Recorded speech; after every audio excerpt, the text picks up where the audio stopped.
एक लड़का जिंदगी से बहुत बोर हो गया था, तो वो खुद भगवान बन गया। उसने माइनक्राफ्ट गेम में एक पूरा का पूरा यूनिवर्स को बना डाला, एक वर्चुअल यूनिवर्स। और क्या आपको पता है कि आपके घर में पड़े 1 रुपए के बहुत पुराने सिक्कों की कीमत लाखों में हो सकती है। ऐसे इंटरेस्टिंग फैक्ट्स को आज आप इस वीडियो में जानोगे। फैक्ट नंबर 12, एक रेडिटर मतलब रेडिट वेबसाइट का एक यूजर जिसका नाम है क्रिस डकाओ, उसने रैंडमली एक पोस्ट किया और वो पोस्ट पूरे धरती पे वायरल हो गया। उसने अपना एक प्रोजेक्ट दिखाया जिसमें उसने माइनक्राफ्ट के अंदर एक वर्चुअल यूनिवर्स को बना डाला। जैसे हमारा यूनिवर्स है ना, स्टार प्लैनेट से भरा हुआ, गैलेक्सी से भरा हुआ, तो इसने जो माइनक्राफ्ट का मॉडल बनाया उसमें भी वही चीजों का रेप्लिका था। यही सब देख के वैज्ञानिकों के अंदर से थॉट आता है कि हमारा जो ये यूनिवर्स है ये कहीं सिमुलेशन तो नहीं। फैक्ट नंबर 11, क्या आपको पता है कि आपके रीढ़ के हड्डी, आपके स्पाइनल कॉर्ड में कई टाइप के फ्लूइड होते हैं जिन्हें स्पाइनल फ्लूइड कहते हैं। और जब आप रात को सोते हो तो यही स्पाइनल फ्लूइड आपके ब्रेन में मूव करके आपके ब्रेन के वेस्ट को क्लीन करती है। आपके ब्रेन के अंदर दिन भर का आपका जो काम होता है, जो मेंटल प्रेशर होता है, उससे दिमाग के अंदर भी रॉ वेस्ट जनरेट होता है, कचरा उत्पन्न होता है, जिसको एंड ऑफ द डे जब आप सोते हो तो आपका स्पाइनल कॉर्ड का वो फ्लूइड सब मिलके उस कचरे को साफ करता है। मतलब जिस तरह चीजों की मेंटेनेंस होती है, चाहे वो गाड़ी हो, कैमरा हो, कुछ भी हो, वैसे इंसान के शरीर की भी ऑटोमेटिक मेंटेनेंस हर दिन होती है और आपको पता भी नहीं चलता। दिमाग के अंदर ऐसे कई प्रोसेसेस हैं जिसके बारे में वैज्ञानिक नहीं जानते हैं। ऐसा एस्टिमेटेड है कि हमारे ब्रेन को कभी भी पूरी तरह से समझा नहीं जा सकता। और इसके पीछे का लॉजिक क्या है? लॉजिक ये है कि ब्रेन जो है, इसी से ना हम लोग सब कुछ सोचते हैं। तो जिस चीज से हम लोग सोच रहे हैं सब कुछ, ब्रेन, वो ब्रेन अपने आप को समझने की कोशिश कर रहा है। बहुत डीप लाइन है। Brain itself is trying to understand itself. तो इसलिए हम लोग ब्रेन को कभी भी क्रैक नहीं कर पाएंगे, पूरी तरह से नहीं कर पाएंगे। बाकी थोड़ा मोड़ा तो समझ ही लिया हम लोग। ब्रेन और माइंड से रिलेटेड एक दो नहीं बल्कि हजारों रिसर्चेज डेली समराइज होती है। डेली कुछ ना कुछ नया पता चलता है आपके दिमाग और माइंड के बारे में। फैक्ट नंबर 10, क्या आपको पता है कि टिंडर जो वेबसाइट है, डेटिंग वेबसाइट, उसका पहला मैच, जो पहला कपल ऑफिशियली फॉर्म हुआ था, वो एंटार्क्टिका कॉन्टिनेंट के थे। जी हाँ, आपने सही सुना। टिंडर साल 2014 में अपना पहला ऑफिशियल मैच रजिस्टर किया था और वो कपल दोनों रिसर्च वैज्ञानिक थे और एंटार्क्टिका में मौजूद थे और वहीं के कपल पहला मैच बने टिंडर का। Fact number 9, search and rescue. इसके बारे में आप जानते हो, जब भी कोई लोग खो जाए या फिर कोई चीज खो जाए या फिर कोई जानवर खो जाए तो उसको फाइंड करने के लिए जो इतने लोगों की टीम जाके ऑपरेशन करती है उसको कहते हैं सर्च एंड रेस्क्यू। तो आपको पता है ये अब बहुत जल्दी बदलने वाला है। एक एक लोग को जाके रेस्क्यू या फिर सर्च नहीं करना होगा। ऐसे टाइप के जेट सूट कैरियर्स आ चुके हैं जो कि 3100 मीटर तक उड़ सकते हैं। ऐसे डिवाइसेस पे रिसर्चेस चल रही है एंड इसका टेस्टिंग भी किया जा चुका है। तो जो आयरन मैन सूट ये सब हम लोग मूवी में देखते हैं, उसका प्रोटोटाइप ऐसा नहीं है कि वो हमारे दुनिया में नहीं बना है, वो सब बन चुका है, बट और रिसर्चेस की जरूरत है। क्योंकि देखो, मूवी में तो देखने में बहुत अच्छा लगता है कि कोई सूट पहन के आसमान में उड़ रहा है, लेकिन एक्चुअल में अगर वो जल्दी जल्दी में बना भी दिया जाए और उस पे जो रेस्क्यूअर्स हैं वो उड़ने लगे और बीच में ही वो खराब हो गया तो बहुत मात्रा में रेस्क्यू करने वालों की भी जान जा सकती है। तो इसीलिए ऐसा नहीं कि कोई इन्वेंशन को बस पॉसिबल है, उसका प्रोटोटाइप बन गया, उसी को बस यूज करते रहो। सक्सेसफुल हो जाने के बाद भी बहुत महीनों तक, सालों तक रिसर्च चलती है। उसके बाद फाइनली हर एक पॉसिबल सिचुएशन का सॉल्यूशन निकाल के फिर उसको फाइनली इंजीनियर करके तब लॉन्च किया जाता है। फैक्ट नंबर 8, ये एक बहुत ही इंटरेस्टिंग फैक्ट है आपके शरीर के बारे में, आपके बॉडी क्लॉक के बारे में। आपको पता है ऐसा आपके साथ होता है कि नहीं? ये आप आंसर करो कि कभी कभी ऐसा होता है कि हमें दिन भर में नींद टाइप का फील होते रहता है। रात में 7-8 बजे या मतलब जब नींद नहीं आना होगा तब नींद आता है, और जब रात को सोने जाते हैं 11-12-1 बजे तब नींद ही नहीं आती है। तो ऐसा क्यों होता है? इसका रीजन है हमारे शरीर का बॉडी का क्लॉक। अगर कोई बहुत ही ज़्यादा डिसिप्लिन्ड है, एकदम 10 बजे सो जा रहा है, सुबह 6 बजे उठ रहा है, ऐसा लाइफस्टाइल है, तब उसका बॉडी क्लॉक माना जाता है कि एकदम नेचुरल क्लॉक से सिंक्ड है। मतलब सूरज जब निकलता है उसी दौरान आप भी उठते हो, सूरज ढलता है उसके 2-3 घंटे बाद आप भी सो जाते हो, तो नेचर से ज़्यादा मात्रा में सिंक्ड होता है वैसे परफेक्ट डिसिप्लिन्ड आदमी का बॉडी क्लॉक। लेकिन जब हम उल्टा फुल्टा टाइम पे सोने लगते हैं, जैसे आजकल तो 12-1 बजे सोना तो कॉमन बात हो गई है, 2 बजे 3 बजे बहुत लोग सोते हैं, तो इससे बॉडी क्लॉक बदल जाता है और बॉडी उल्टे फुल्टे टाइम में उल्टे फुल्टे केमिकल्स रिलीज करने लगती है। मतलब जो केमिकल नींद आने टाइम रात 12-1 बजे रिलीज होना चाहिए वो दिन में ही होने लगती है और दिन भर आलस फील होता है। तो इस चीज़ का आंसर बॉडी क्लॉक में मौजूद है। आपका बॉडी बाहर के टाइम को किस तरह देखता है, या फिर कंफ्यूज तो नहीं हो जाता आपका शरीर, आपके शरीर में जो इंटेलिजेंस है वो गलत टाइम पे आपको नींद देने लगता है। एंड आजकल के टाइम पे ये तो कॉमन हो चुका है। मतलब 80% से ज़्यादा टीनेजर आजकल के इंटरनेट के दुनिया में 12-1 बजे से पहले तो सोते ही नहीं है, बाकी 20% वाले सोते हैं। तो हमारे बॉडी क्लॉक को टेस्ट करने के लिए माइकल सिफ्रे 2 महीने अंडरग्राउंड में रहे थे। मतलब वो ये देखना चाहते थे कि बॉडी क्लॉक कितना क्रेजी हो सकता है। तो हमारा बॉडी क्लॉक ना सन से इफेक्ट होता है। जैसे आप उठे, बाहर गए, जैसे आपके बॉडी पे सन पड़ती है तो बॉडी तुरंत इस बात को रजिस्टर कर लेता है कि हाँ अब दिन हो चुकी है, अब एनर्जी देने का टाइम आ गया है बॉडी को। इसलिए सनलाइट लेना भी जरूरी है। बहुत को ऐसे होते हैं जो दिन भर में एक बूंद भी सनलाइट नहीं लेते हैं, तो उनका बॉडी क्लॉक और भी पगला जाएगा। तो इन्होंने यही किया, ये अंडरग्राउंड चले गए पूरी तरह से 2 महीने के लिए, ये देखने के लिए कि बॉडी क्लॉक कैसे अडेप्ट होता है। तो उन्होंने ये पाया कि अंडरग्राउंड जाने के बाद 2 महीने तक 0 सनलाइट जब बॉडी को मिला तो बॉडी बिल्कुल ही अजीब बिहेव करने लगा। उन्होंने ये पाया कि उनका बॉडी 34-35 घंटे का नींद मांग रहा था। मतलब 24 घंटे से बॉडी 48 घंटे के क्लॉक पे शिफ्ट हो गया। मतलब ऐसा बॉडी हो गया मिस्टीरियस कारणों की वजह से कि 48 घंटे नींद चाहिए और 48 घंटे जगे रहने का भी पावर बॉडी में आ गया। मतलब जो क्लॉक है वो डबल में शिफ्ट हो गया सनलाइट ना मिलने की वजह से। उन्होंने ये कहा कि मैं पर्सनली एक बार लगातार नॉन स्टॉप बिना नींद खुले 34 घंटे सोया, इन्होंने बताया, और फाइनली रिसर्च को ऑफिशियली पब्लिश कर दिया। तो 34 घंटे लगातार सोना, बाप रे। अगर मैं अपना पर्सनल सोने का रिकॉर्ड बोलूं तो वो था 13 घंटे लगातार। आप लगातार कितना सोए हो, मतलब ऐसे रिकॉर्ड में, नीचे कमेंट जरूर करना। फैक्ट नंबर 7, मैंने आपको एक फैक्ट बताया था कि फ्रीक्वेंसीज होती है साउंड की और एक लिमिटेड फ्रीक्वेंसी को ही हम लोग सुन पाते हैं। और हाथी जैसे जानवर जो है इनमें बहुत कैपेबिलिटी होता है, जो लो रेंज के साउंड्स होते हैं उसको हाथी सुन पाते हैं। तो इसका मतलब ये भी हुआ कि हम अपने मुंह से जो आवाज निकाल सकते हैं वो उतना ही निकाल सकते हैं जिसको एक अनदर ह्यूमन बीइंग सुन सके और रिकॉर्डर वगैरह सुन सके।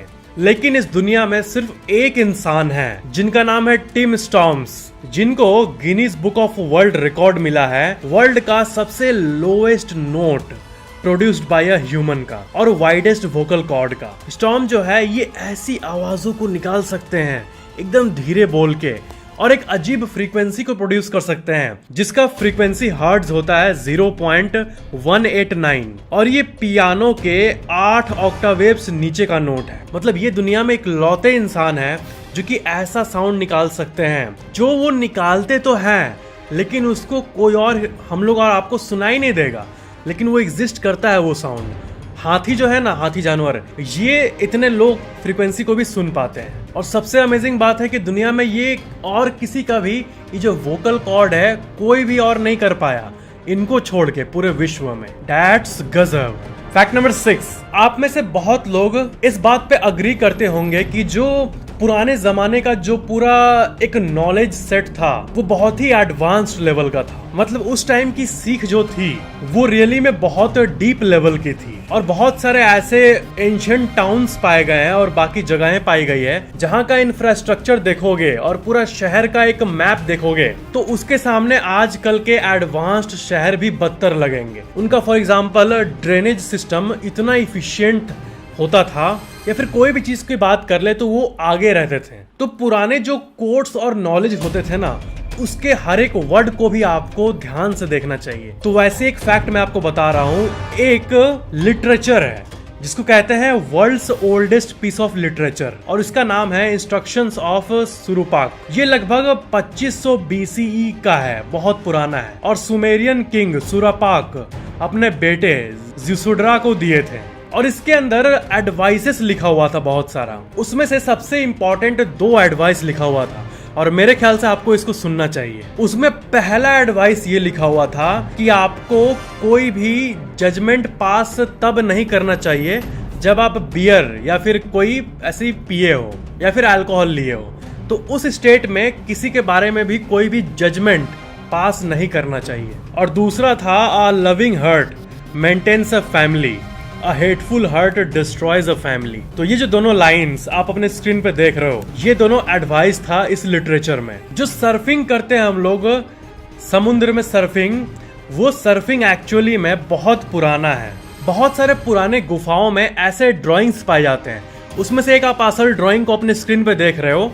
इसमें देख सकते हो कि पुराने जमाने में लकड़ी के सर्फर्स को भी लोग यूज किया करते थे पानी के ऊपर। मतलब ये कोई मॉडर्न चीज नहीं है जैसा कि ज्यादातर लोग सोचते हैं, बल्कि 12th सेंचुरी में भी ये यूज होता था, और इसके पेंटिंग और एविडेंस सब केव पे बने हुए हैं। फैक्ट नंबर 5, बहुत लोग पेट को रखते हैं, यानी पालतू कुत्ते और बिल्ली को। तो आपको पता है पेट को रखने के पीछे का साइकोलॉजी क्या है, ब्रेन के स्तर पर क्या होता है कि जो लोग पेट रखते हैं, अगर आपके पास पेट है तो आपको पता होगा, और जो लोग नहीं रखते हैं वो बोलेंगे कि पेट कैसे रख लेता है यार घर में, और जो लोग रखते होंगे वो कहेंगे तुझे कैसे पता चलेगा कि क्या होता है पेट होना। तो ये दोनों पॉइंट ऑफ व्यू है। तो एक्चुअल में स्टडीज में ये पता चला है कि सिर्फ 10 मिनट अगर कोई पालतू जानवर से इंटरैक्ट करता है तो उसका जो ब्रेन का स्ट्रेस का लेवल है वो इमीडिएटली अचानक से कम आने लगता है। जिस तरह एक इंसान का प्रेजेंस दूसरे इंसान को रिलैक्सेशन पहुंचाता है, उसी तरह जानवरों का भी, कुत्ते और बिल्ली का भी जो प्रेजेंस है वो वार्मिंग होता है इंसानों के लिए। एक डीप सी बात यहाँ पे आपको मैं बता रहा हूँ कि किसी भी चीज का प्रेजेंस होना बहुत जरूरी है, और हमारे ब्रेन ने अपने आप को इवोल्यूशनरी लेवल पे ऐसे ही इवॉल्व किया है। क्या है कि अगर हम लोग किसी सुनसान जगह पे जाते हैं तो हम लोग ये क्यों कहते हैं अबे सुनसान है जल्दी निकल जा, यहाँ कोई भी नहीं है, क्योंकि ब्रेन को ऐसे ही प्रोग्राम किया गया है कि वो हमेशा दूसरे प्रेजेंस को खोजे। मतलब सिर्फ नॉन लिविंग थिंग से ही ना घिरा हो, बल्कि कोई ना कोई टाइप का लिविंग बीइंग जो अपने आप को मूव कर सकता है, जो कि हलचल कर सकता है, वो एक इंसान के सामने रहे, तभी उसको नॉर्मल फील होगा।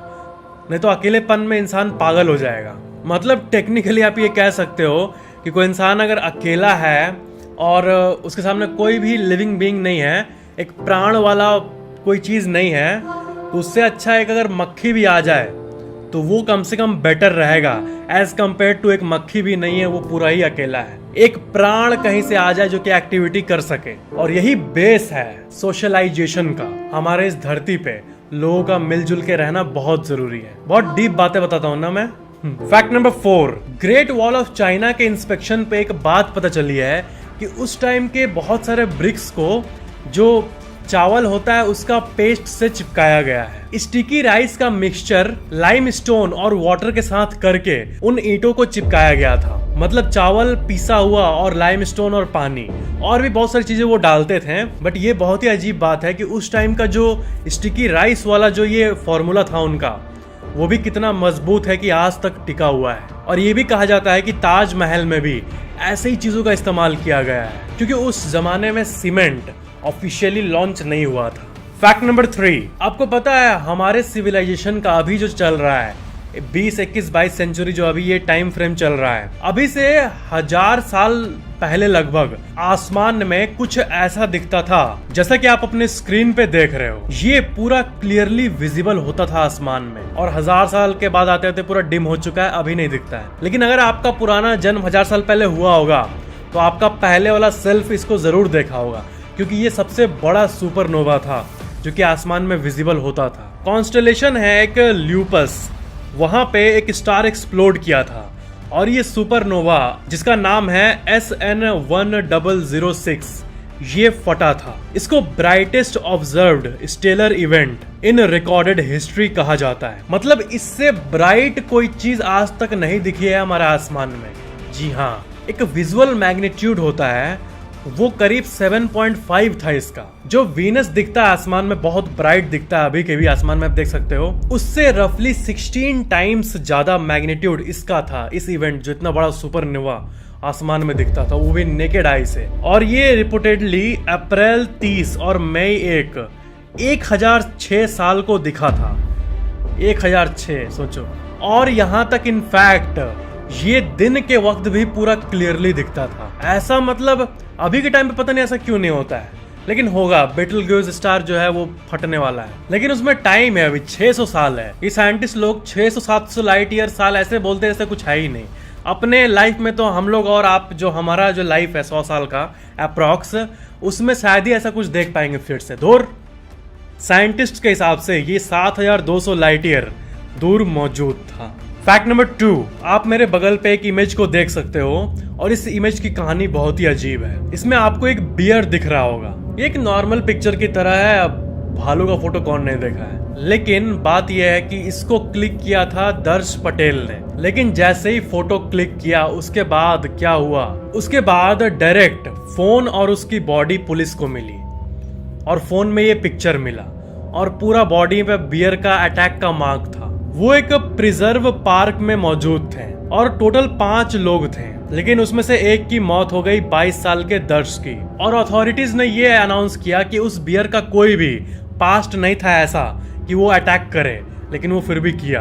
दर्श पटेल रुटगर्स यूनिवर्सिटी का एक स्टूडेंट था और ये घटना हुई थी अपशावा preserve, West Milford, United States में। फैक्ट नंबर 1, क्या आपको पता है कि आपके घर में मौजूद जो कॉइन है, पुराने कॉइन, उनकी वैल्यू बहुत ज्यादा है। ऐसा इंडिया में देखा गया है कि पुराने जो 1 रुपए के कॉइन है उसको 2.5 लाख रुपए तक भी लोग खरीदते हैं। और अगर मैं आपको बोलूं कि उन कॉइन की कीमत 70 करोड़ तक भी जा सकती है, तब आपका क्या कहना होगा? एक्चुअली में पास्ट में ओल्ड कॉइन इतने में बिके हैं। जी हाँ, 1794 का एक हेयर सिल्वर डॉलर कॉइन था और ये पूरे दुनिया के सबसे एक्सपेंसिव कॉइन एवर सोल्ड में टॉप पे आता है, जो कि करीब 10 मिलियन डॉलर में बिका था, यानी अभी के करीब 70 से 80 करोड़ रुपए में। और भी आप बहुत सारे कॉइन का नाम और उसका फोटो और उसकी सेलिंग प्राइस को अपने स्क्रीन पे देख सकते हो। और इंडिया में तो इतना कोई नहीं देता कॉइन के लिए करोड़ों में, लेकिन लाखों में डीलिंग्स होती है। इसलिए अगर आपके घर में कुछ साफ सफाई हो रही है, पुराना 1 रुपए का सिक्का मिला तो उसको लोग, हाँ 1 रुपए क्या होगा, ये उसको उतना वैल्यू नहीं करते। लेकिन जब भी कॉइन मिले ना, किसी टाइप का भी पुराना कॉइन हो, उसको रखना जरूर। वो कॉइन जितना पुराना हो उतना अच्छा है। अगर वो कॉइन ज्यादा पुराना नहीं है, मान लो कि 10-15 साल ही पुराना है, तो उसका अभी उतना वैल्यू नहीं होगा। लेकिन उसको अगर आप रखोगे तो उसका वैल्यू तो बढ़ेगा ना, क्योंकि कॉइन जितना ओल्ड होगा उतना वो रेयर कैटेगरी में आएगा और उसका वैल्यू बढ़ते रहेगा। लोग जैसे अपार्टमेंट या फिर रियल एस्टेट में पैसा लगा के छोड़ देते हैं या फिर प्लॉट लेके छोड़ देते हैं और फिर वैल्यू अपने आप उसका बढ़ते रहता है। जिस तरह मतलब वो एसेट होता है, वैसे ही कॉइन भी है। कॉइन जितना पुराना होता है और जितने अच्छे कंडीशन में होगा उसका वैल्यू उतना ही होगा। तो अगर अभी आपके पास कम पुराना कॉइन भी है, लेकिन अगर आप उसको सेफली 20-25 साल तक रखो और फिर उसको सेल करोगे तो उसका अच्छा खासा वैल्यू आपको मिलेगा।